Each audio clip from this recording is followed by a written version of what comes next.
Kevin connaît son métier sur le bout des doigts. Là, je suis en train de semer des épinards. Donc, on a déjà une série qui est en serre et là, on plante la série qui va venir après. Promis à une carrière en biologie, il se reconvertit et découvre le maraîchage dans cette ferme qu'il reprend finalement l'an dernier. 13 hectares de poireaux, tomates ou salades, tous produits en agriculture biologique. La partie transmission d'exploitation, souvent, c'est des outils de production qui ont été construits pendant de nombreuses années, donc ils ont un certain coût.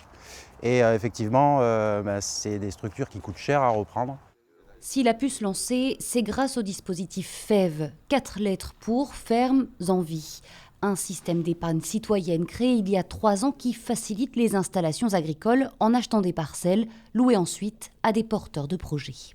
On va financer en fait grande partie des terres, donc ce qui va faciliter l'installation de son côté.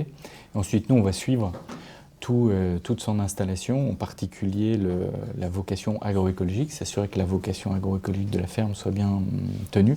Et ensuite, si le porteur de projet, l'agriculteur en place veut racheter, nous, on est effectivement très intéressés par ça, ce qui nous permet aussi, nous, de financer de nouveaux projets si une ferme est rachetée. FEV, une foncière qui a déjà permis l'installation d'une quinzaine de fermes en Nouvelle-Aquitaine, une aide précieuse pour la relève alors que près de la moitié des agriculteurs prendra sa retraite dans les 10 ans.